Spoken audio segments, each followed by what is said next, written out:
Did that look like you when you're practicing? I've seen it many, many times, and we all do it. Guys, welcome down to Carter's Golf, and thank you very much for joining me. Today's video is all about practice and how to practice, how to train. Hopefully most golfers are going to a golf range with a specific idea in mind, not just to kind of hit balls like I've just done there, which was a little bit tiring in this 50-degree heat, and I'm already sweating. So straight away, not a good practice session. On the market at the moment, there are hundreds, if not thousands, of different types of training aids for different swing faults or just different swing ideas. And we've got them all in the academy. We've got impact bag, we've got speed trap, we've got speed sticks, we've got fat plate, we've got technology, we've got K-Vest, we've got TrackMan, I've got hack motion for the wrist angles. There's so much out there, and they're all absolutely fantastic. They really are. The Tour Striker ball, I use it a lot as well with some of my lessons. So there are so many great training aids out there, but you don't need to go out and spend hundreds of pounds on these training aids for your practice session. If you do, it's definitely still worthwhile. But I want to just give you a couple of very simple ones today. And let's say, for example, you struggle with alignment. That doesn't mean you have to go out and buy 2 alignment sticks. You can use 2 golf clubs. If you're practicing with a 7-iron, grab your 4 and your 5-iron, or your 5 and your 6-iron, lay them down parallel, get the club parallel to the sticks, try and get your feet equidistant away from the sticks or the clubs as well. So straight away now, bearing in mind where that's now pointing, you're set up perfectly parallel. You can look at where your knees are, where your feet are, where your shoulders and where your hips. Trying to get everything in a nice straight line so you're all neutral.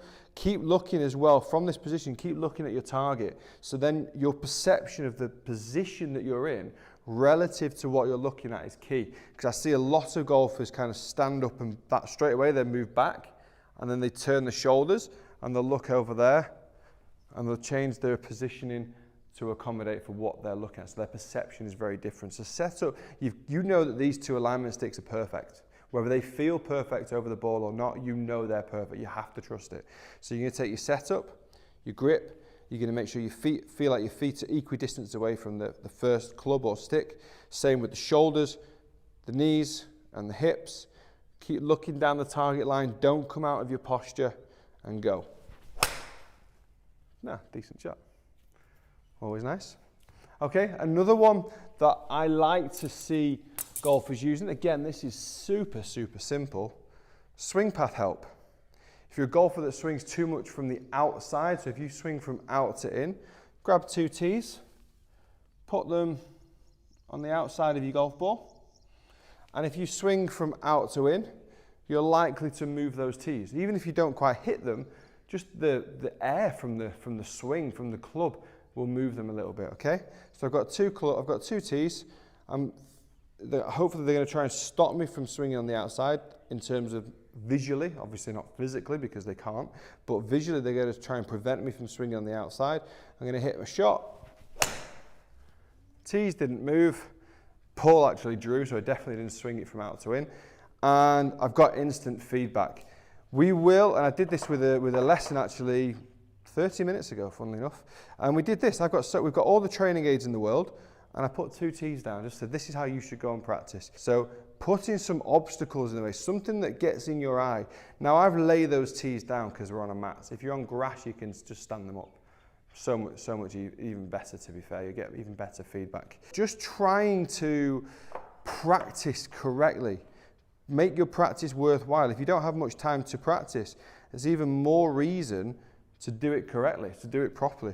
Same for a golfer that swings it too much from the inside. Put the tee inside of the golf ball, have a few little rehearsals, make sure that club comes down, outside and away from that tee. For me, that's a little bit more difficult to demonstrate because that's my swing fault, okay? But you're able then to make sure the club stays on the outside of the tee, and then again, you get your instant feedback from the quality of the shot, the quality of the strike, and the fact that the tee still stays there. Like I said, obviously it's even better if you can get it to sit up into the ground, then you get even more accurate feedback. Really make sure that you've got something on the ground to practice with. Otherwise, you're just going to hit shot after shot after shot. You're going to learn nothing and improve nothing. And if anything, after a couple of bad shots, you'll start changing different things, and you'll actually leave the driving range with 10 more swing thoughts than you actually arrived with. And that's not going to be a good thing for the golf course either. So practice well, practice correctly, and practice a little bit more methodically rather than ball after ball after ball after ball. If you know what your swing fault is, it's going to be really easy just to set up a little area on your practice bay to make sure that you can get a better golf swing and therefore more consistency. And most importantly, more enjoyment from golf. Guys, thank you very much for watching. I hope you've enjoyed this tip. You don't need to go and buy all the best and the greatest training aids. You can just get some tees and a line of sticks. Guys, thanks very much for watching. See you soon.